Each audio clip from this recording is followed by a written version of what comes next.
오늘 시간 할 거는 비협경에 대한 겁니다. 스님이 가져온 저 비협경은 한 몇 년이나 됐을까? 몇 년 정도 됐을 것 같아요? 가슴이 안 갑니다. 100년? 1년 됐습니다. 작년에 알루비아라에 누가 여행 갔다가 거기서 직접 스님들이 배협한 걸 사왔으니까 1년 된 거지. 배협은 야자잎으로 새긴 것들을 얘기하죠. 야자잎은 한 몇 년이나 그게 갈 수 있는 걸까? 얼마 정도 갈 것 같아요, 수명이. 가만히 그냥 자연 상태에서 놔주면. 100년? 나무를 말씀하시는 거예요? 잎을 말씀하시는 잎을 내는 배엽, 나무, 야자의 잎.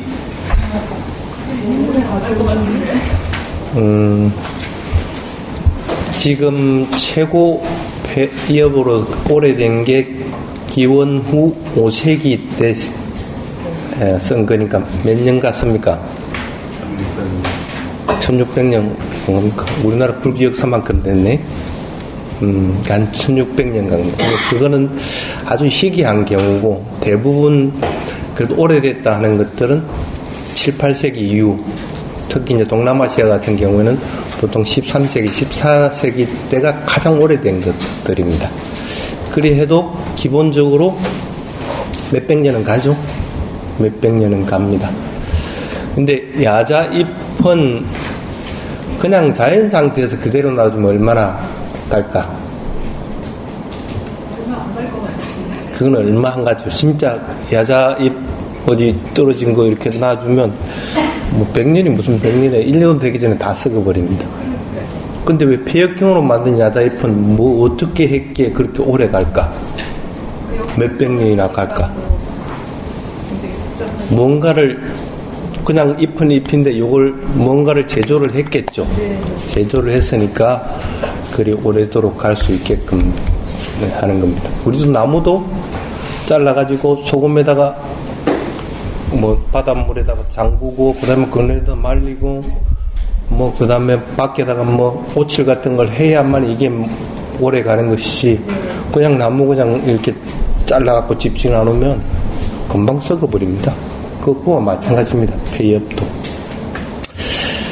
그래서 그래 해도 나무 잎인데 아무리 제조를 한다 해도 그건 한계를 가지게 됩니다. 그렇기 때문에 최초로 경전으로 쓰여진 비협경은 언제 쓰여집니까?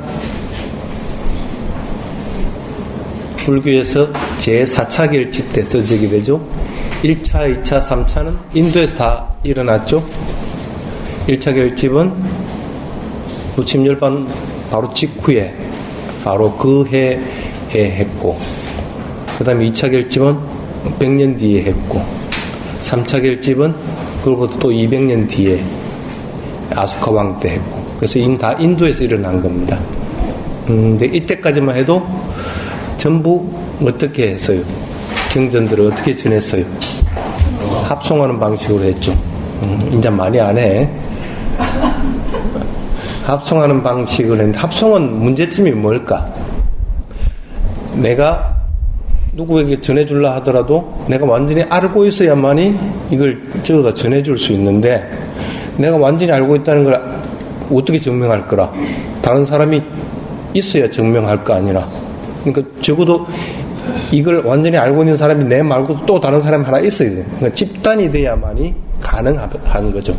그래서 이 집단이 그 다음 집단에게 넘기죠. 그러니까 여러 명이 돼야만이 이게 가능합니다. 근데 만약에 우리 선언에 스님이 5명이 있다가 뭐 다 한속에 해버리고 딱 한 스님밖에 안 남았다. 그럼 합송하는 걸 한 스님이 그 다음 대로 전해줄 수는 없죠. 증명할 방법이 없으니까. 그럼 이건 어떻게 돼요? 합송하는 것은 대가 끊어져 버립니다. 내가 여기에서 이 집단에서 다음 집단으로 전해줄 수 있는 방법이 없습니다. 만약에 그런 일이 생기면 어떻게 해야 될까? 달리 길이 없습니다. 그럼 그 한 사람이라도 그걸 갖다가 써놓는 수밖에 없습니다. 그래서 불교가 인도에서 스리랑카로 들어간 게 기원전 236년입니다.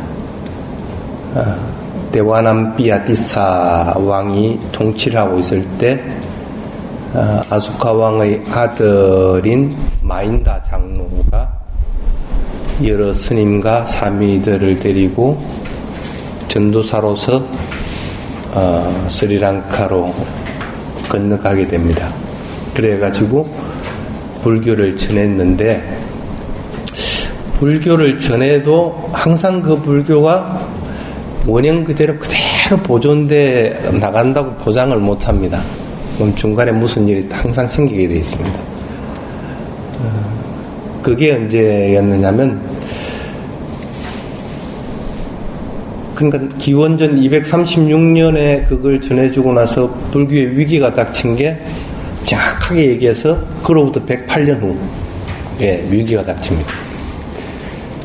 불교는 어쨌든 국민이 있고 나라가 있어야만 그 불교 그 나라에 정착을 하는데, 외세 침입을 자꾸 받아쌓고 또 그 나라에 기근이 들어서 12년간 기근이 들었더라고요. 그러니까 사람들이 풀뿌리도 캐먹기 힘든 실정이니까 스님들에게 공양물을 올리고 탁발할 수 있는 근거가 안 돼.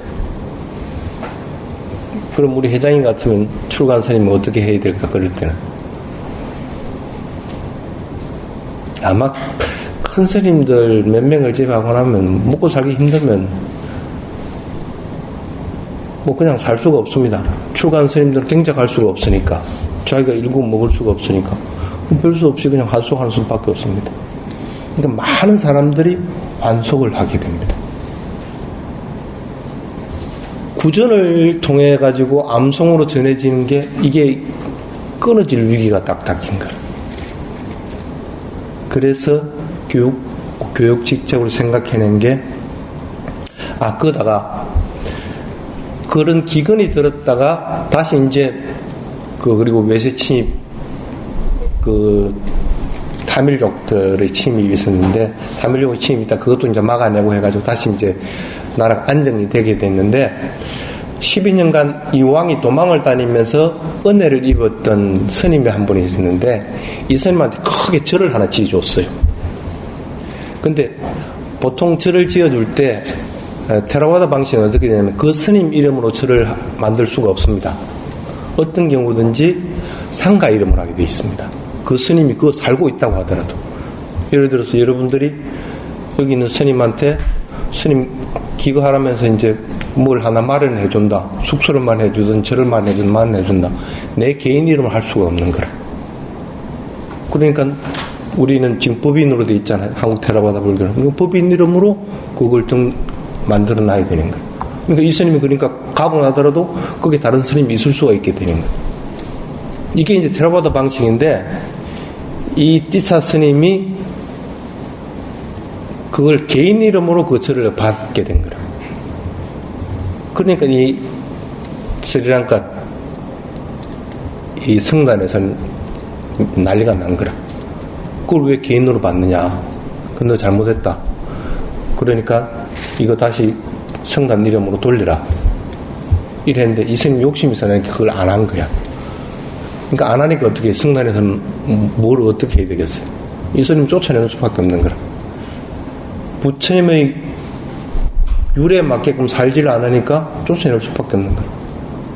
그러니까 그래가지고 이제 쉽게 말하면 파성이 돼버립니다. 성가로부터 제외돼 버리게 되는 거야. 그러니까 너는 이제는 중이 아니다 하고 이제 내쳐버리게 돼. 그러니까 쉽게 말하면 4가지 바라이체에 해당이 되게 됩니다. 4가지 바라이체에 해당이 되면 그 스님은 쉽게 말하면 사문출송을 당하게 됩니다.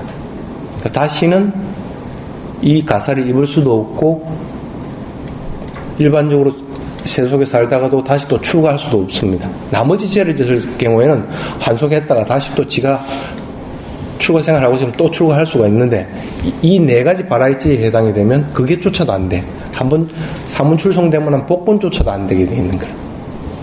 근데 가만히 그 스님을 다른 스님들이 생각해 보기에 이 좀 너무했다 싶거든. 아무리 개인 이름으로 했다 하더라도 뭐 저렇게까지 사문 출송을 할 수가 있나 하고 생각하면서 자기들이 세를 교합하기 위해서 인도에 그때 유행했던 대성불교의 교파와 손을 잡습니다.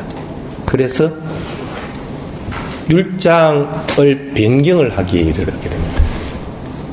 쉽게 말하면 개인 이름으로 가져도 괜찮다. 그리고 부처님 법에 대한 것도 변경을 가하기 시작을 합니다. 그러니까 이 원래 있던 테라와다의 입장에서 봤을 때는 이건 완전히 이단이 돼버리는 행태가 돼버려요. 그런데 문제는 뭐냐면 이렇게 세력이 커지다가 보니까 그걸 이제 아바야길이라고 그럽니다. 원래 있던 거는 마하위아라고 하는 거예요. 지금 우리말로 하면 대사파라고 그러고 이쪽은 무해산사파라고 합니다. 그러니까 무해산사파가 왕의 전폭적인 지원을 받고 지지를 받다가 보니까 이게 세력이 커집니다. 그러니까 여기 이러다 보니까 여기 무해산사파에서 대성불교를 받아들이고 그리고 대성불교의 스님들을 인정을 하게끔 됩니다. 테라와다의 방식은 정확하게 출가한 스님들이 계맥을 잊지 않았으면 그걸 인정을 안 합니다. 그래서 계를 받는 데는 여러 가지 조건이 있습니다. 20가지 출가할 사람이 적용되는 것들이 어긋남이 없어야 되는 거고, 그리고 3, 4 일정 또 아니면 3, 4, 7정의 조건을 갖다가 반드시 갖춰야 됩니다. 그리고 그 출가했을 때 할 수 있는 개송, 오빠 삼바다 개송, 그 개송을 갖춰야 되고, 그리고 그 출가할 장소가 정해진 심화석, 결계당이 존재를 해야만이 출가의 조건이 완벽하게 갖춰지는데 이것 중에 하나라도 어긋나 버리면 그건 바르게 계를 받은 것이 아니다 하고 얘기를 합니다. 심지어 하물며 부처님 당시에 부처님이 출가를 시켰던 수바타 마지막 제자 부처님이 시킨 조차도 그것조차도 인정을 안 하려고 하는 경향이거든. 그 정도로 엄격하거든. 왜냐하면 출가의 그 계율은 아예 딱 정해져 있습니다. A 비쿠에서 시작해가지고 디사라나 비쿠로 해서 우파 삼바다 비쿠로 해서 출가의 규정이 아예 딱 정해져 있어요. 근데 그 규정이 부처님 당시 때 이미 확립됐기 때문에 그것이 쭉 면면이 이어졌을 때는 그 이상을 벗어날 수가 없습니다. 그런데 이 무해산사에서는 대성불교권 인도에 있던 스님들은 어떻게 계를 받았는지도 조사 확인이 안 된 상태인데 이걸 인정해 주는 거라. 쉽게 말하면 대성불교 스님이다. 그럼 만약 대성불교에서 성납이 10년이 됐다. 예를 들어서 그럼 이제 내가 만약에 한 5년 됐다. 그럼 내가 이제 저기 테라와다 스님인데 저기 가서 인사를 해야 되는 거라. 여러분들 봤을 때 불합리하다고 보겠지만 테라와다의 방식에서는 이게 어긋나는 거라. 정확하게 계를 받은 근거가 있을 것 같으면 그것은 인정이 되는데 그것이 아니기 때문에 이걸 인정을 안 하는 행태가. 그러니까 이러다 보니까 스리랑카 내에서도 이게 문제가 굉장히 심각해지게 되는 거야. 그런데다 법과 율을 고치려고 해가지고 자기 나름대로의 것들을 만들지. 그래서 그런데다가 스님들이 이거 3장을 다 외워가지고 집단에서 다음 집단으로 전해줄 수 있는 스님들도 거의 없어져 버리지. 다른 대책이 없습니다. 그래서 만들어진 게 뭐냐면 암송하던 것들을 글로서 새기게끔 됩니다. 그게 뭐냐면 스리랑카에서 있었던 제4차 결지이라고 이렇게 합니다. 여러분들이 지금 알고 있는 빨리어 경전 또는 한국에서 알고 있는 산스크리트 경전 아니면 티베트 경전 뭐 대정신수 대장경 이런 것들은 모든 것들은 맨 처음 시발점이 이 야자나무 잎에 글을 쓰기 시작한 것들이 시초가 되게 됩니다. 그전에는 경전에 어떠한 방식으로든 뭐 산스크리트로 쓰든 뭐 빨리로 쓰든 아니면 어떤 언어로 쓰든 글로서 새긴 적이 없었던 거래. 그러니까 최초에 시작된 게 불교에서는 제4차 결집이 됩니다. 1차, 2차, 3차는 왕의 전폭적인 지원을 받아서 그 결집을 행하게 됩니다. 근데 제4차 결집은 안 그렇죠.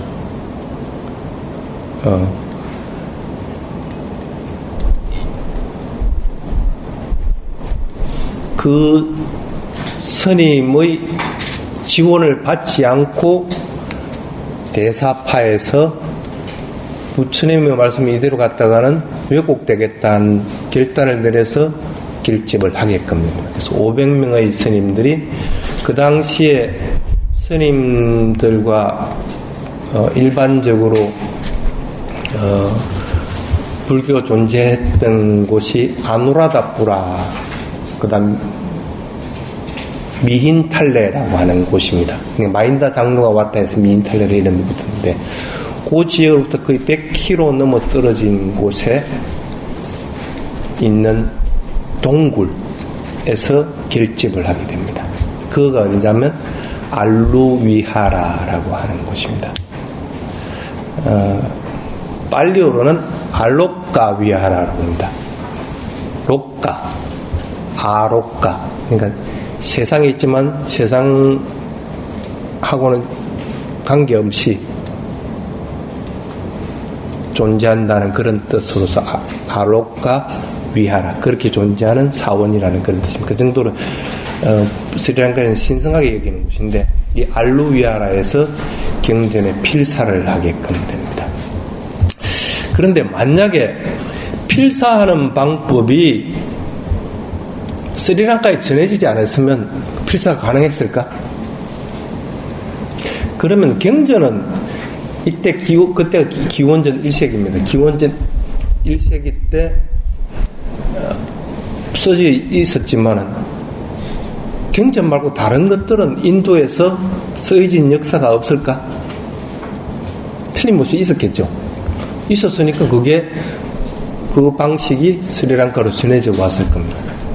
그래서 야자나무 잎에 필사하는 방식은 이미 기원전 5세기, 기원전 6세기 때 인도에서 시작이 되게 됩니다.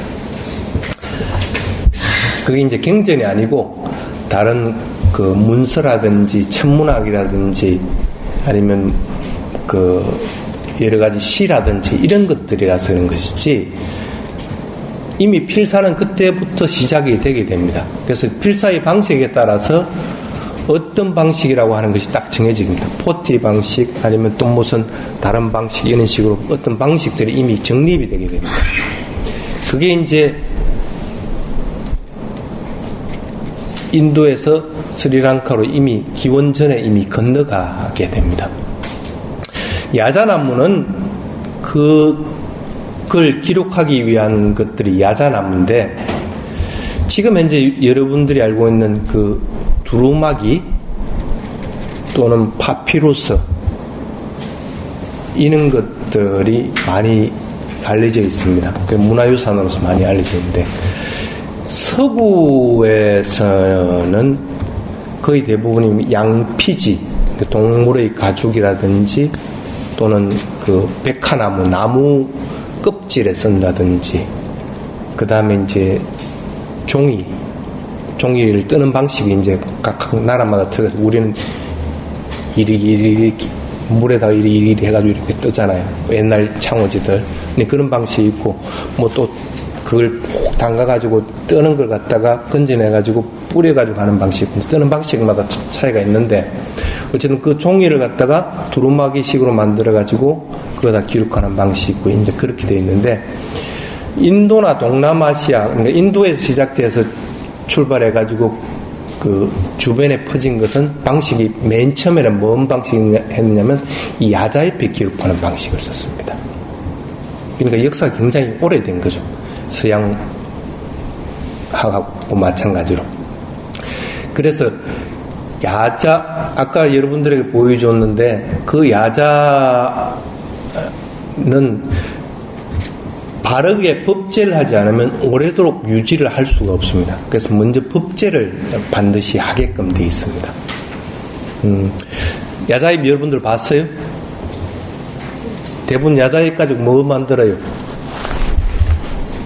대나무 바구니 이렇게 같이 야자잎을 이렇게 쪼개가지고 대나무 바구니 만들기도 하고, 뭐 공예품 만들기도 하고, 또 남자들은 그거 좋아하잖아. 술, 야자 꽃 착 잘라가지고 그것을 노는 수에 가지고 술 만드는 거, 뭐 그런 것들이 보통 야자가 쓰일 수 있는 그런 것들입니다. 근데 잎으로는 쓸 수 있는 것이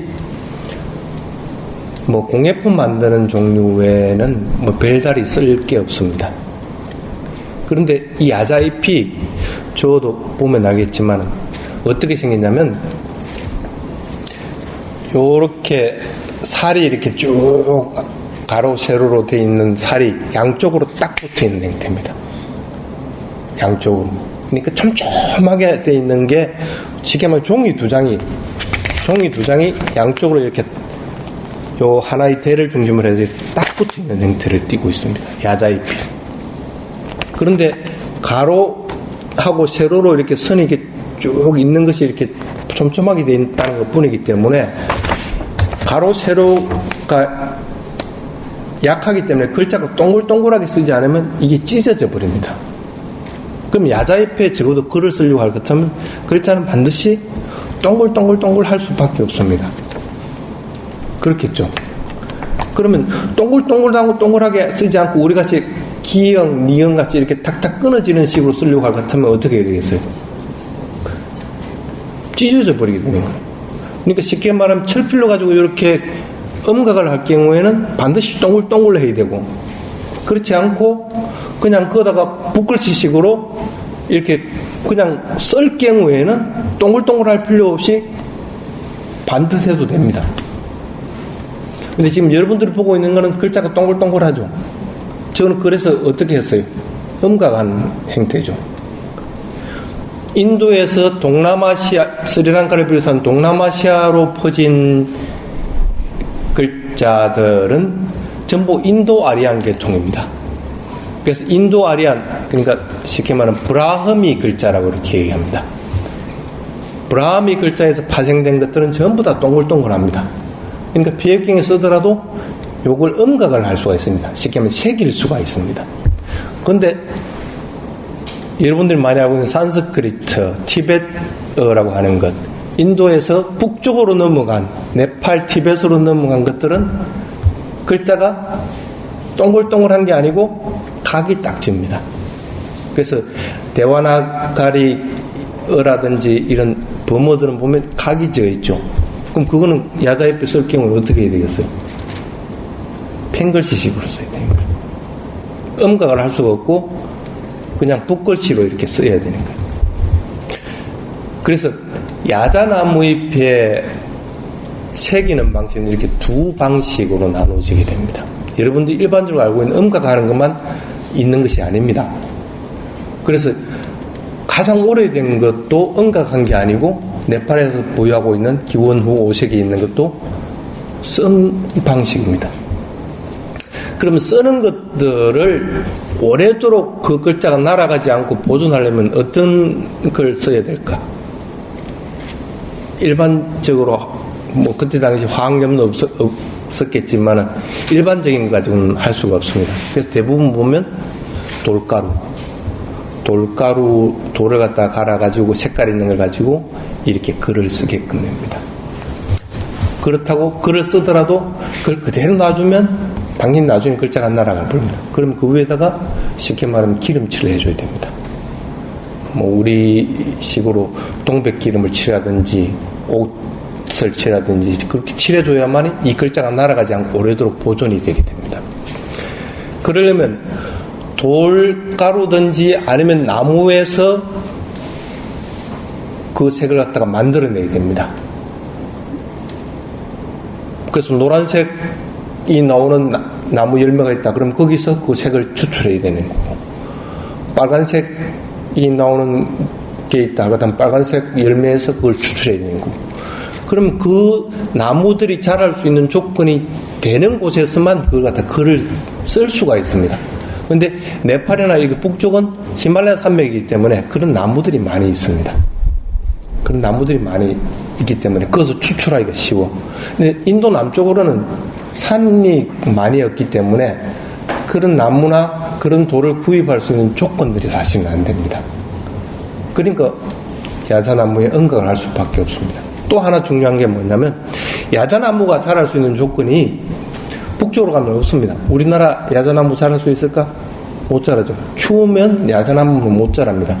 아프리카에서 출발해가지고 넘어온 것들이 대부분이기 때문에 아시아에 자생하는 것도 있었지만은 더운 데서 자랄 수 있는 겁니다. 그러면 인도 남쪽은 야자나무가 자랄 수 있는데 네팔이나 티베트 쪽은 야자가 자랄 수가 없습니다. 그러면 아무리 나무들이 다른 나무들이 많아서 글씨를 쓸 수 있는 재료는 있다고 하더라도 야자는 어떻게 해야 돼요? 인도에서 수입을 해가야 됩니다. 그런데 만약에 인도에서 수입할 조건이 안 된다 할 때면 어떻게 되겠어요? 그 뒤부터는 야자에 글을 새길 수 있는 조건이 안 돼버리게 됩니다. 그래서 네팔이나 티베트 쪽은 일찍이 야자나무에 글을 새기는 것이 중단되어 버리게 됩니다. 야자를 구할 수가 없으니까. 근데 동남아시아 쪽으로 퍼진 거는 다 야자가 있습니다. 그리고 다른 재료가 필요 없습니다. 응각하면 되니까. 그러니까 지금까지도 비역경들을 제작하고 있습니다. 그게 차이가 납니다. 그래서 야자에 따라서 그런 특징들이 있다는 걸 여러분들이 분명하게 알아야 됩니다. 그런데 야자 종류는 굉장히 많이 있습니다. 그런데 해엽경으로 쓸 수 있는 야자는 그렇게 많지 않습니다. 보통 한 10종류 정도 된다고 얘기를 합니다. 지금 남아있는 야자 종류들 조사를 해보니까 그중에 대표적인 게 뭐냐면 공장야자라고 하는 것, 그 다음에 또 하나가 팔미라 야자라고 하는 것, 이 두 종류가 거의 주종을 이루고 있습니다. 지금 여러분들에게 보여준 저거는 팔미라 야자입니다. 공장 야자와 팔미라 야자의 차이점은 뭐냐면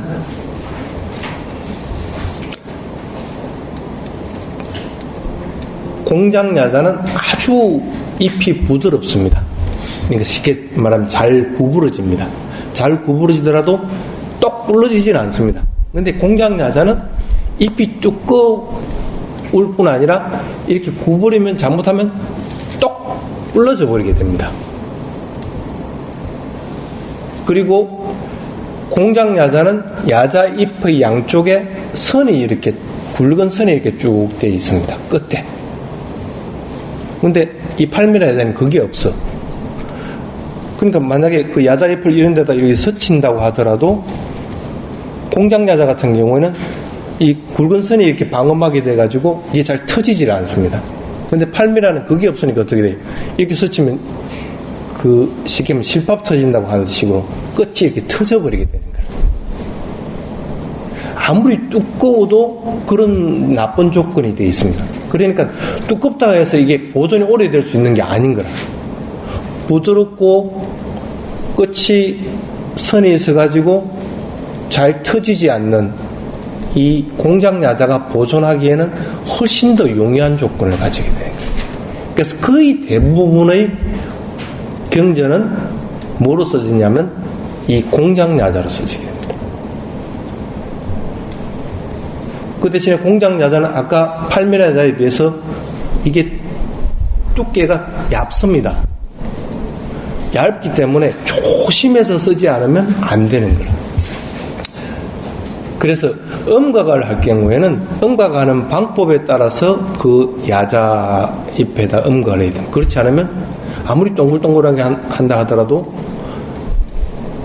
구멍이 날 수밖에 없는 거예요.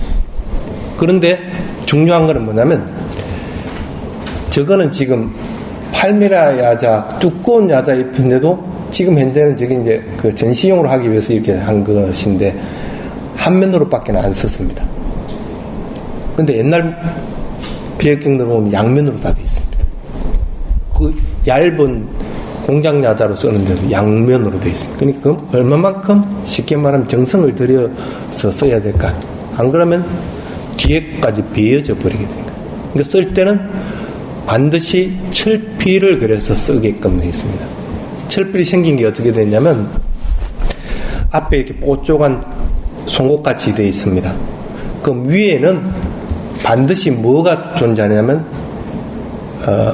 칼, 우리 같으면 이렇게 동그란 이런 그 칼날이 이렇게 위에 붙어 있습니다.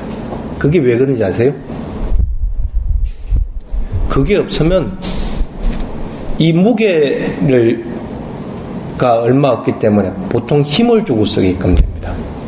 근데 철필에다가 요런 것이 날이 하나 이렇게 달려있으면 그 무게 때문에 균형을 맞출 수가 있습니다. 그래서 크게 내가 눌러 쓰지 않아도 그냥 붓글씨식으로 쓴다고 하더라도 이게 음각이 되는 거라. 그래서 철필에는 반드시 그게 달려 있습니다. 그게 뭐냐면 그걸 갖다 사람들이 잘못 이해해가지고 이렇게 둥근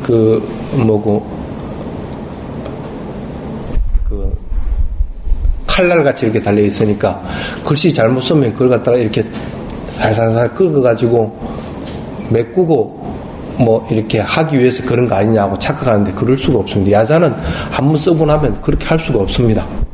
무슨 뭐 동판입니까? 아니면 나무도 아니고 어떻게 그걸 뭉길 수 있는 방법이 없습니다. 근데 그게 생긴 걸 보고 그렇게 얘기하는 경우인데 그거는 그래서 그런 게 아니고 무게감 때문에 그렇습니다. 무게감과 균형을 맞춰주기 위해서 그렇게 이제 만들어낸 겁니다. 그래서 그걸로 가지고 반드시 사경을 해야 됩니다. 그렇지 않고 펜글씨식으로 쓸 경우에는 전혀 문제가 없습니다. 펜글씨식으로 그냥 저쪽 네팔이나 티베트 쪽에 쓰는 방식은 음각하는 게 아니고 그냥 글씨를 쓰는 겁니다.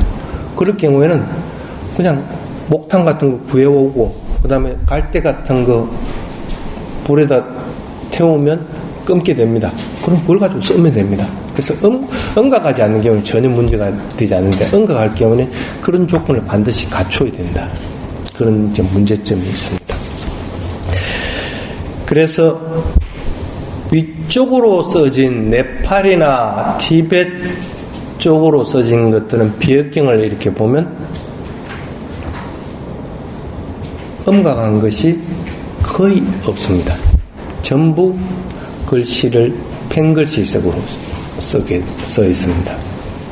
그 대신에 남쪽으로 간 스리랑카, 버마, 태국, 그 다음에 인도네시아까지 다 포함한 이 지역으로 간 것은 펜글씨는 거의 없습니다. 전부가 음각을 한 형태를 띠게 되어 있습니다. 그러니까 그런 차이가 있습니다. 그러다 보니까 남쪽으로 간 것은 음각을 하려다 보면 인도 아리안 계통의 언어에서 발달된 동글동글한 글씨들을 쓰게끔 되어 있습니다. 그래서 스리랑카에 써질 때는 뭐로 써지겠어요? 자기 나라 싱할라 글씨로 쓰게끔 되어 있습니다. 그럼 싱할라 글씨로 쓰려다 보면 싱할라 글씨도 그렇게 동글동글 할 수밖에 없습니다. 그리고 버마에 간 것도 버마 글씨로 써야 되기 때문에 버마 글씨도 동글동글하게 빨 수 없어요. 태국으로 간 것도 태국 옛날 그 란나 타이어, 고대 타이어들은 그걸 갖다 몬라오 언어라고 그럽니다. 그 언어들도 동글동글합니다. 그리고 캄보디아 간 캄보자 언어도 전부 동글동글합니다. 그래서 이 네 개의 글씨들로 새겨진 것들을 빨리어 경전이라고 그렇게 얘기를 합니다. 그래서 빨리어 경전은 싱할라 빨리, 버마 빨리, 타이 빨리, 캄보디아 빨리 이렇게 얘기합니다. 그래서 이걸 갖다 통합해가지고 요즘은 로만화로 쓰죠. 그래서 그걸 갖다가 지금 영어식 표기 방식으로 그러다 보니까 그걸 갖다가 로마나 빨리라고 그렇게 얘기합니다. 그렇게 이제 기록이 되게 됩니다. 그러는데 빨리어의 기원이 쉽게 말하면 브라흐미 글자라고 그랬습니다. 브라흐미 글자는 태동이 된 것이 발음하는 것들을 정확하게 기록하기 위해서 만들어진 글자입니다. 우리는 옛날 한글에는 지금의 자음 모음보다도 훨씬 더 많은 자음 모음이 있었습니다. 그래서 뭐 이 점 찍는 것도 있고 뭐 이상한 글자들도 많이 있고 그렇습니다. 지금 로만하 빨리어들 보면 뭐 밑에 점 찍는 것도 있고 위에 점 찍는 것도 있고 뭐 이렇게 기러기 표시도 있고 뭐 이런 것들이 있죠. 그게 왜 그러냐면 발음의 정확성에 따라서 기록한 문화의 표시입니다. 그러다 보니까 브라흐미 글자가 그런 식으로 이제 만들어지다 보니까 스리랑카에서도 스리랑카 사람들은 발음을 하더라도 인도 사람하고 똑같이 발음할 수가 없습니다. 사람 자체가 틀리기 때문에. 그런데 발리어는 발음하는 걸 갖다가 기록하는 거기 때문에 그 발음을 정확하게 그대로 하지 않으면 안 됩니다. 장음이면 장음으로 기록을 해야 되는 것이고 단음이면 단음으로 기록해야 되는 것이고 그렇기 때문에 장음 단음에 따라서 아무리 발음하는 법이 틀린다고 하더라도 그걸 정확하게 기록할 수밖에 없습니다. 그럼 자기들이 그걸 발음하기 힘든 건 어떻게 해야 되겠어요? 그거다 표시를 해줘야 됩니다. 그래서 만약에 N자는 니은 발음이 납니다. 일반적으로. 근데 자기들이 니은 발음하기 힘들다 하는 것들은 어떻게 하겠어요? 니은에다가 N자 밑에다 점을 하나 딱 찍어줘야 됩니다. 요게 원래의 발음이다 하는 표시를 해주는 거예요. 그게 쉽게 말하면 그런 식으로 발전해 온 것이 각각의 나라에서 각각의 그래서 기호들이 자꾸 생겨나게 됩니다. 그래서 갈매기도 생겨나지고 점도 생겨나지고 그 다음에 길게 장음하는 것도 생겨나지고 이런 식으로 생겨나지게 됩니다. 그게 쉽게 말하면 발리어라고 하는 글자로 정착을 하게끔 됩니다. 그런데 그와 반대로 북쪽으로 간 언어들은 그럴 필요성이 별로 없습니다. 글자를 새기는 게 아니죠. 글자를 쓰는 방식입니다. 배엽에다가. 그러니까 그냥 배엽에다 쓰면 됩니다. 그러면 찢어질 염려가 없습니다. 그래서 각이 져도 전혀 문제가 없습니다. 그래서 거기서는 산스크리트의 계통들이 발달하면서 각각의 언어로서 정착이 되어버립니다. 각각의 글자로서. 그래서 티베트 언어는 음성에 따라서 만들어진 게 아닌 게 아니고 글자로서 만들어지게 됩니다. 우리나라도 글자를 이렇게 만약에 쓴다. 그러면 그 글자를 발음은 아라고 이렇게 썼다. 그러면 발음은 아하고 티베트 사람하고 똑같이 할 수 있지만 기록하는 것은 틀릴 수밖에 없습니다. 티베트 문자로 기록하는 아하고 한글로 아라고 기록하는 것은 모르는 사람이 볼 것 같으면 이게 같은 글자인지를 모릅니다. 그렇게 바뀔 수밖에 없는 거예요. 문자로서 기록될 경우에는. 자, 그랬는데 스리랑카에서 처음 경전을 기록하면서 경율론은 싱할라 글자로 쓰더라도 발리어를 그대로 기록을 하게끔 됩니다. 폐엽경 했다 그러면 폐엽경을 싱할라 글자로 쓰더라도 발리어로 쓰게끔 됩니다. 근데 발리어를 모르는 사람은 어떻게 되겠어 그러면?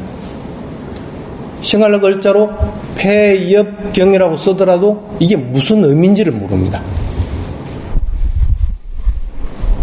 그래서 발리 3장을 쉽게 말하면 이렇게 예를 들어 볼게요. 이티피소 파카와 한글로 씁니다. 아라항 삼마 삼부또 이렇게 써놨다. 여러분들 의미 모르면 이게 무슨 뜻인지 전혀 모릅니다. 근데 스리랑카에서 기록할 때 그렇게 써놓는 거라. 이띠피소 파카와 아라항 삼마 삼부또. 그런데 그렇게 쓰지 않고 그분 존귀하신 분, 모든 번뇌 떠나신 분 이렇게 쓰는 것이 또 있습니다. 똑같은 싱할라인데 빨리 3장은 3장 경률로는 이띠피소로 써놔놓고 주석서는 그분 존귀하신 분으로 써놔놓습니다. 주석서는 쉽게 말하면 스리랑카 사람이면 누구든지 그 의미를 알 수가 있는 거야. 그런데 빨리 3장은 몰라. 그게 제4차 결집 때 쓰여지게 됩니다. 주석서는 많이 있겠죠. 그래서 주석서는 기원전부터 시작해가지고 기원 후 100년까지 그 주석서가 계속 만들어지게 됩니다. 그렇게 해서 비핵경이 딱 만들어지게 됩니다. 근데 이걸 그대로 가지고 있으면 뭐하노? 빨리 의미를 모르면 이띠피소하고 써놔놨으니 이걸 해석할 방법이 없습니다. 합송을 해왔기 때문에 그 방식으로 그냥 싱할라로 써놔놓은 거라.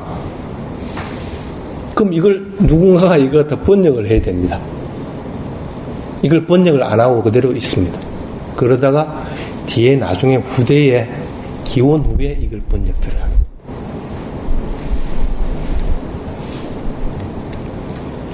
이해가 잘 안 되죠? 이해가 됩니까? 왜 그러면은 비협경에다가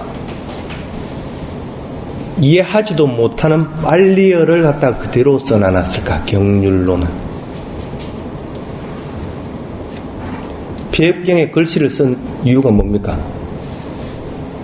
부처님의 말씀을 한자도 변형됨이 없이 그대로 전하려고 하는데 전할 조건이 안 되기 때문에 대체하기 위해서 글자로 쓰는 겁니다. 글자를 쓰기 위해서 그걸 찍어내기 위한 게 아니라 많은 사람들이 읽히도록 하기 위한 것이 아니고 그걸 그대로 원형 그대로 보존하기 위한 방법입니다. 그럼 그걸 만약에 내가 여러분들이 아는 글자로 써놔놨다. 그럼 여러분들이 이해는 하는데 이걸 갖다가 다른 나라에서도 이해할 수 있느냐는 거라. 태국 스님하고 스리랑카 스님하고 모였다. 그러면 찬팅하기를 그분 존귀하신 분 뭐 이렇게 할 것 같으면 저쪽 사람이 알아듣겠어요? 한글 모르는데? 그런데 이띠피소 파카와 할 것 같으면 저쪽 사람들도 똑같이 따라 할 수가 있습니다. 근데 의미를 모를 경우에 의미를 몰라도 어쨌든 합성을 할 수가 있다는 거라. 그래서 3장의 중요성 때문에 그것은 빨리어로서 그렇게 기록을 하고 예전에 그 스님들이 얼마만큼 이걸 보존하는 걸 갖다가 그리고 변형됨이 없이 그대로 유지하기 위해서 노력했느냐는 거예요. 그게 이제 경전에 맨 처음 써진 게 비협경에 써지게끔 됩니다. 비협경은 어떤 의미로든 부처님의 말씀을 변형됨이 없이 있는 그대로 전하기 위해서 쓰여진 것이라는 생각을 반드시 가져야 됩니다. 그렇지 않을 경우에는 이걸 내 언어로서 써놔놓을 경우에는 다른 나라에서 그걸 알기 위해서는 그 언어를 배울 수밖에 없습니다. 그럼 우리는 티베트에서 써진 경전을 배우려면 어떻게 해야 돼요? 티베트어들을 안 배우면 알 방법이 없습니다. 자기들은 자기들의 의미로 써놔놨기 때문에.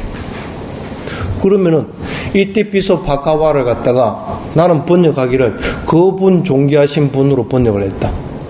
다른 사람 번역하는 사람은 그분 존귀하신 분이 아니고 세존, 아라한, 정각자 이렇게 번역을 하는 사람도 있을 거란 말이에요. 근데 이렇게 만약에 번역을 했다 치자, 그렇게 해서 기록을 했다 치자, 그럼 이게 세월이 지나면 우리나라는 아란이 안 하고 응공이라고 하죠.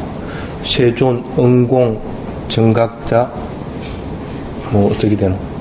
하여튼 이런 식으로 했단 말이에요. 그럼 세월이 이렇게 지나다 보면 이게 변질이 되게 됩니다. 응공을 갖다가 응공이라고 써놔놓으니까 아란의 의미가 퇴색돼 버립니다.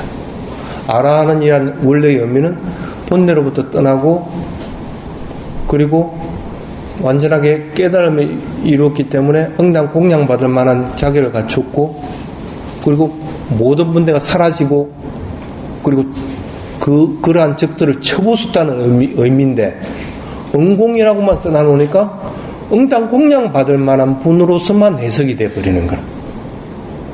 그러니까 아란의 원래 의미하고는 자꾸 멀어지게 되는 거야. 그러니까 이걸 응공을 가지고 그러니까 해석을 하다 보면 아란의 의미하고는 또 멀어져 버리게 되는 거야. 의미로서 써놔놓으면 후대로 가면 갈수록 원래의 의미하고는 점점 더 다른 방향으로 나아갈 수밖에 없다는 거예요. 그게 테라와다 경전과 대성 경전의 차이입니다. 테라와다 경전은 스리랑카에서 써진 경전이든 태국에서 써진 경전이든 버마에서 써진 경전이든 똑같습니다.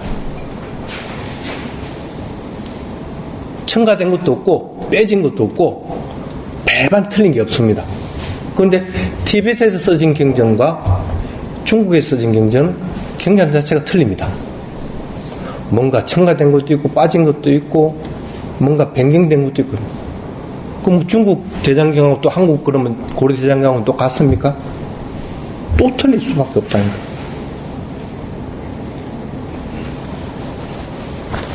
그러니 폐엽경에 새긴 것들을 왜 이티피소 파카와라고 경률로는 그렇게 썼을까 하는 걸 여러분들이 분명하게 이해를 해야 된다는 거예요. 그것은 부처님의 말씀이 그대로 다음 때로 전해지길 바라는 것 때문에. 그래서 여기에 보면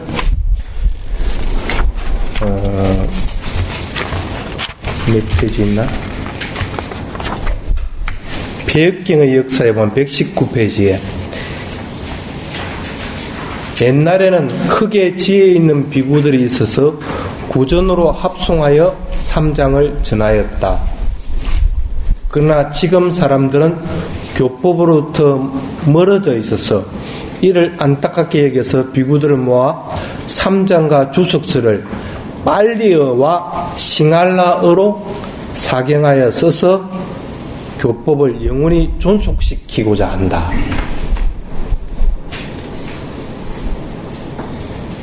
분명한 차이를, 자기들이 주석을 한 것들은 자기들이 생각해내는 거예요.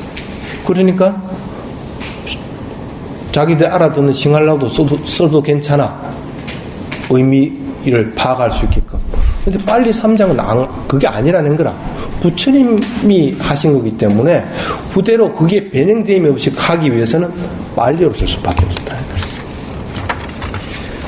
그걸 변경되지 않고 존속시키는 것들이 쉽게 말하면 테라와다라고 생각됩니다. 거기서 한치라도 어긋나는 것들은 조금 전같이 아와야 길이 무해산사파와 마찬가지로 파성이 돼요. 그 스님을 잘라내는 한이 있어도 그 세력이 커가지고 내보다도 훨씬 힘이 크다고 하더라도 잘라내는 한이 있어도 이걸 변경을 안 시키는 거예요. 자, 그게 이제 비협경입니다. 비협경은 손질할 때부터 잘 손질을 해야 됩니다. 야자나무는 보통 아까 길이가 보통 잎이 보면 1m에서 1m 50, 긴 거는 한 2m 정도 됩니다. 그럼 그걸 그냥 야자를 자르는 게 아니고 보통 보면 야자가 우리로 치면 그 무슨 나무고 요렇게 이렇게 나오는 거 있어요. 종려잎 나오는 거 봤어요? 어린 잎을 이렇게 요렇게 또로로로 말려가지고 이렇게 처음에 요 고사리 같이 나옵니다. 그러다가 여기 어린 잎이 조금씩 올라오면서 이게 몽울입니다. 여러 개를 이렇게 퍼지면서 여기 하나씩 이렇게 쭉 퍼져 나갑니다. 어린 잎이. 그러다가 이게 세월이 지나면 지날수록 이게 색깔이 크기는 더 커지진 않는데 뚜렷해지고 이제 단단해집니다. 꼭 그와 마찬가지입니다. 쉽게 말하면 어린 잎에 이렇게 뭉쳐 있다가 쪼르륵 해가지고 완전히 펴졌다. 그럼 아직은 보들보들은 합니다. 더 자라지는 않아도. 요때 딱 자르는 거라. 그러니까 발화부터 해가지고 한 5주 정도 지나면 야자잎이 그 정도 된다고 합니다. 그럼 그것만 잘라. 야자잎이라가 다 잘라가 쓸 수 있는 게 아니고 나머지는 쎄서 할 수가 없어요. 법제를 못해. 요걸 딱 잘라가지고 이걸 갖다가 여러 번 법제를 거칩니다. 땅 속에다가 그 모래나 습기 있는 곳에다가 묻었다가 다시 또 꺼내가 건조시키고 또 묻었다가 건조시키고 그 1년 과정을 이 과정을 거칩니다. 그러면서 이걸 갖다가 여기 몽퉁이를 이제 딱 자릅니다. 그러면 이렇게 퍼져 있는 야자잎이 하나씩 탁탁탁 잘릴 거 아닙니까? 그럼 이 잘린 걸 갖다가 다시 잘린 것을 보면 하나의 잎이 양쪽으로 이렇게 돼 있습니다. 이런 식으로. 가운데 심줄이 이렇게 쭉 있고 나머지는 이렇게 이런 식으로 두 개가 붙어 있습니다. 그러면 이 가운데 이렇게 심줄되어 있는 걸 갖다가 딱 제거를 해야만 이 두 개를 갖다가 쓸 수가 있습니다. 그래서 그 다음에 가운데 있는 심줄을 딱 제거를 합니다. 그럼 이게 이제 그냥 일반적으로 이런 길다란 것으로 이렇게 됩니다. 이렇게 되게 됩니다.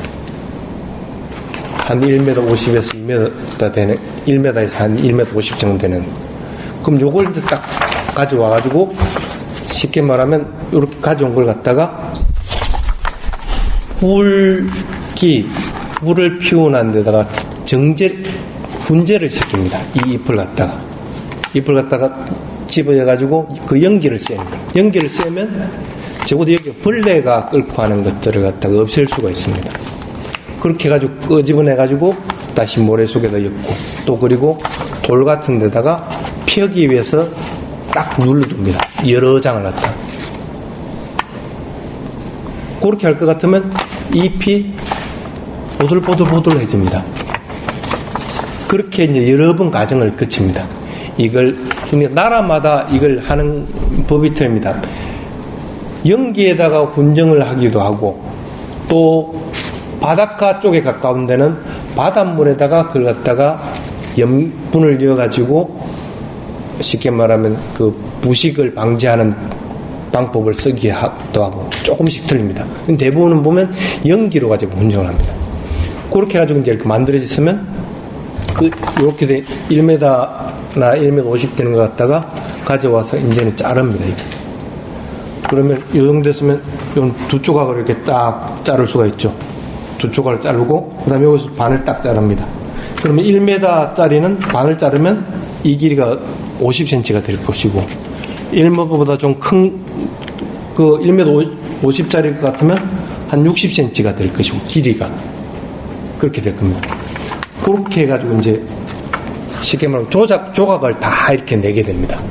그래서 대부분 보니까 이 길이가 이쪽 가로폭은 3.5cm에서 보통 한 5cm 정도 되고 이 길이는 보통 45cm에서 60cm 아니면 70cm까지 조금 다양하긴 한데 그 정도의 규격을 보통 해요. 그런데 그보다 훨씬 짧은 게 나옵니다. 지금 저거와 마찬가지 25cm. 50cm짜리를 다시 반을 자르면 25cm 됩니다. 저렇게 나온 것들은 연대를 따져보니까 그거는 대부분 보니까 15세기, 16세기 훨씬 지난 것들은 그렇게 됩니다. 나중에는 그게 펠리션 때문에 이제 그렇습니다. 어쨌든 대부분 보면 요 폭이 한 3.5에서 4cm 정도 되고 이 길이가 한 60cm 정도 된다고 보면 됩니다. 그래서 비역경의 지금 그 규격이. 그렇게 잘라주고 나면 그걸 모아가지고 구멍을 뚫습니다. 요렇게 돼 있다. 그러면 3등분에 여기다 두 군데 구멍을 뚫기도 하고, 가운데 하나에 구멍을 뚫기도 합니다. 어쨌든 이걸 갖다가 할 것 같으면 구멍을 뚫어야만이 이걸 갖다 매둘 수가 있습니다. 그러면 폐엽 종이는 낙항낙항하기 때문에 양쪽에다가는 대나무를 대든지 나무를 대든지 이렇게 돼야 됩니다. 그러고 나서 구멍 뚫은 데다가 실을 끼워가지고 동글동글 가지고 쌓아야만이 요게 보존이 가능합니다. 그럼 만약에 단맛바다를 이렇게 썼다.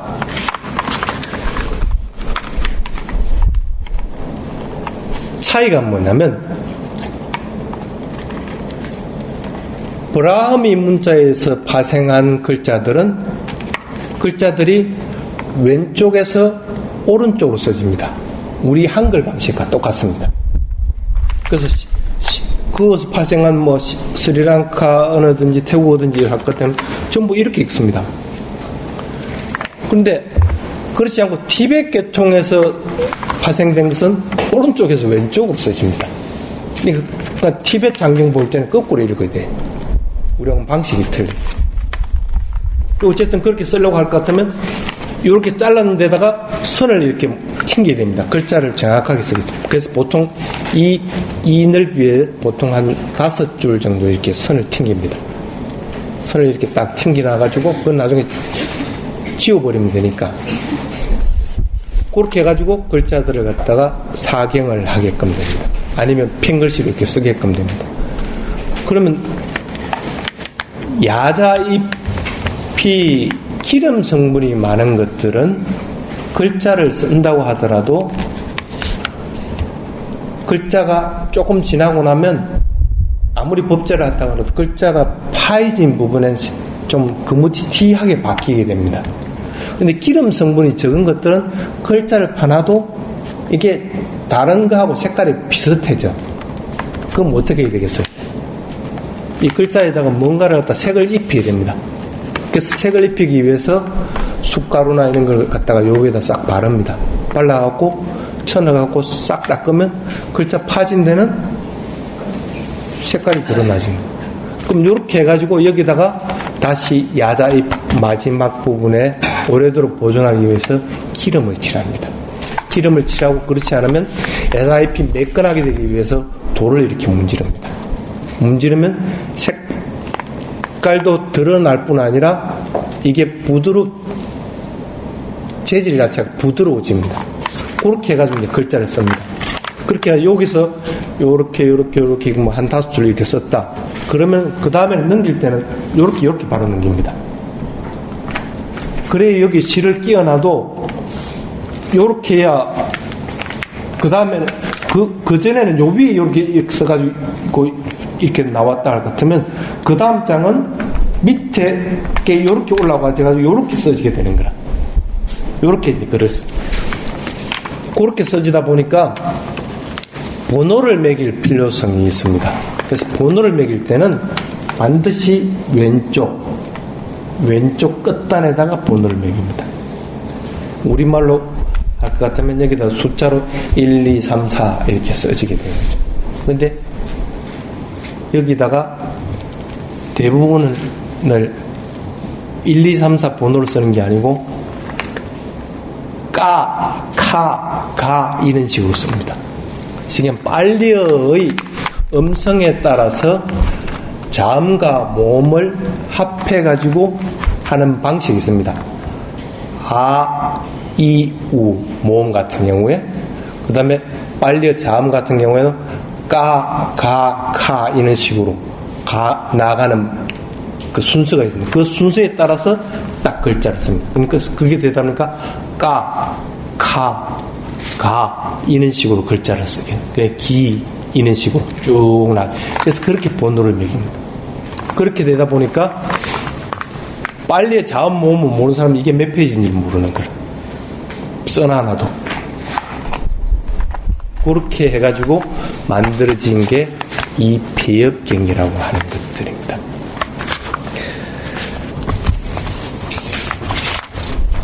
배엽 손질하는 법은 조금 전에 얘기를 했습니다. 그래서 사경 방법은 그런 식으로 쭉 써나갑니다. 그 다음에 뒤에 피업경의 역사라고 되어 있습니다.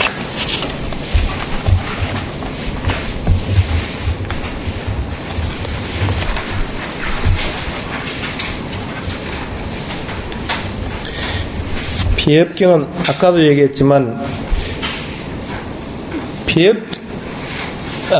폐업의 역사는 기원전 6세기 아니면 5세기부터 시작이 됐습니다. 단지 경전으로 써진 것들은 최초가 기원전 1세기 때부터 시작이 됩니다. 근데 기원전 1세기 때 거는 지금 안 남아있죠, 폐업경. 지금 그걸 그 전 세계에서 데이터베이스화하고 있습니다. 그래서 가장 많이 데이터베이스화 된 게 네팔에서 나온 거, 그 다음에 태국 북부에서 나온 거, 그 다음에 인도의 오리사주에서 나온 거, 그 다음에 버마에서 나온 거, 그 다음에 캄보디아에서 나온 거, 그 다음에 라오스에서 나온 거, 이런 것들이 지금 거의 대부분 데이터베이스화가 되어 있습니다. 비획경을 이런 식으로 쓰다가 보니까 3장을 다 쓰면 이게 몇 건 정도 될까? 몇 건 정도 될 것 같아요?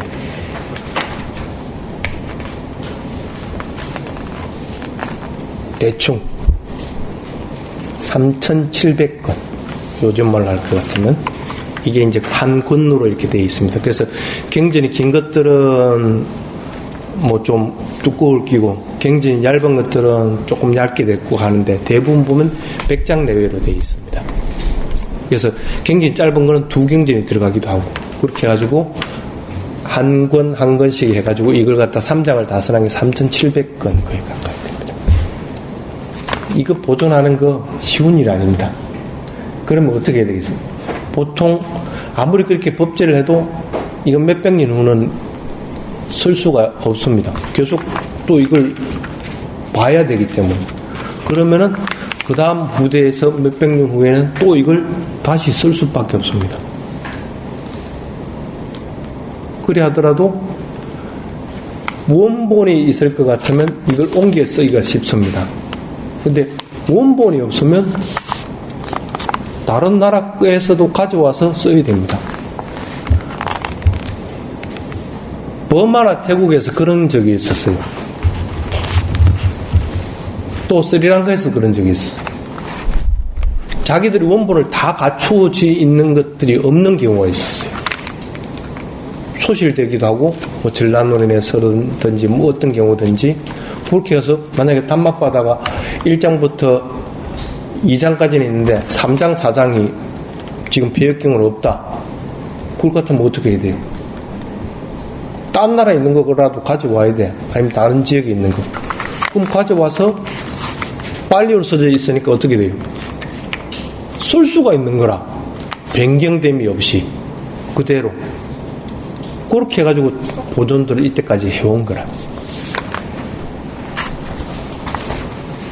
지금 빨리어를 배우는 사람들은 그래서 뭘 배워야 되냐면 스리랑카어로에서 공부하는 사람은 지금 대부분 보면 로마나라 된 거로 빨리어를 배웁니다. 태국에서 배운 사람도 지금 태국어로 된 것들로 빨리어를 배웁니다. 버마도 마찬가지고. 그런데 파리웨나라고 해가지고 스리랑카에 있는 현재의 성리 학교들은 옛날 싱할라 언어로 된 걸로 빨리어를 배웁니다. 태국에 있는 그 스님들 교육기관에 있는 요즘 말하던 강원에서는 옛날 란나타이로 된 걸로 가지고 배웁니다. 그 차이가 뭐냐면 옛날 글자들은 음사하기 위해서 동글동글하게 되기 때문에 빨리어 그 자체로 발음하기가 수월합니다. 근데 지금 아무리 스리랑카 언어 그리고 태국 언어 그리고 버마 언어를 하더라도 음사하는 방식이 아니고 문자화되기 위한 글자들은 이걸 정확하게 발음할 수가 없습니다. 그러면 빨리어를 배우려면 옛날 그 엄사하기 위한 방식으로 쓴 것을 가지고 배울 수밖에 없는 거라.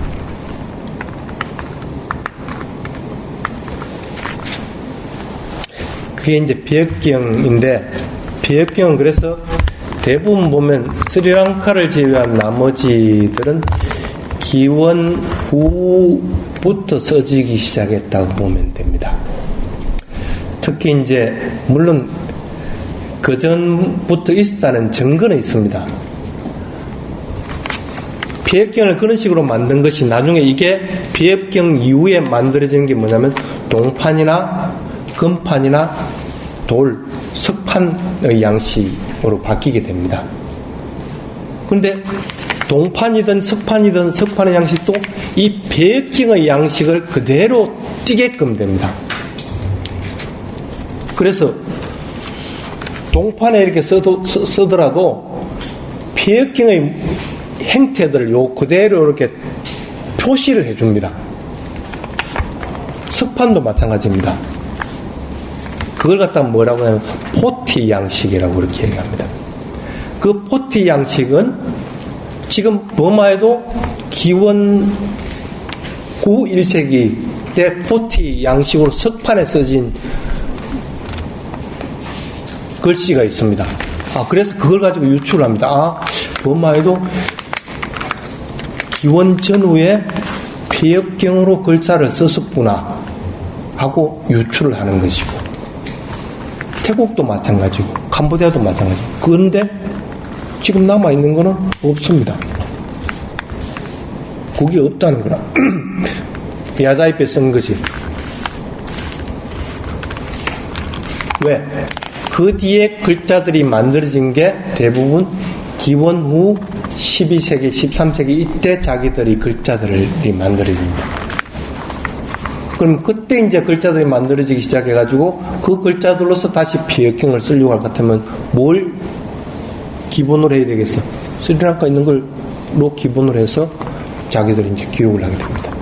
그래서 지금 비역경으로 남아있는 것들은 전부가 13세기 이후의 것들이 남아있게 됩니다. 특수하게 그 전에 뭐 네팔, 그리고 여기 날씨가 건조하고 부패하기 쉽지 않는 그 도낭 같은데, 이런 데는 기원 후 뭐 5세기 또 7세기 때 것이 가끔씩은 있는데, 대부분 보면 지금부터 한 몇백 년 되지 않는 것들이 비역경으로 남아있다고 보면 됩니다. 그런데 그런 비협의 역사도 종지부를 찍게끔 됩니다. 그게 종이가 만들어지면서 비협경은 역사에서 사라져버리게 됩니다. 완전하게. 종이는 뭘 하기 위해서 종이가 만들어집니까? 인쇄하기 위해서 종이가 만들어집니다. 그래서 종이가 들어올 때는 인쇄 기술이 같이 들어오게 됩니다. 야자가 들어왔을 때는 야자에 피협하는 음각하는 법이 같이 들어오는 것과 꼭 마찬가지입니다. 그 종이가 들어오니까 당연히 이제는 일부러 쓸 필요가 없습니다. 찍어내면 됩니다. 그래서 만들어지는 게 그 뒤부터는 종이가 들어옴으로 인해서 만들어진 게 전부 석판, 동판, 그 다음에 우리 목판, 이런 기술들이 발달. 그래서 지금 고려대장경 이런 것들이 그때 그렇게 만들어진 것들입니다. 그래서 그 뒤부터는 종이에다 그거 찍어내면 됩니다. 그러다 보니까 지금은 해협은 이미 종지부를 찍었다고 보면 됩니다. 그래서 조금 전에 봤듯이 저렇게 그냥 장식용으로만 쓰여질 수 있는 겁니다. 그래 하더라도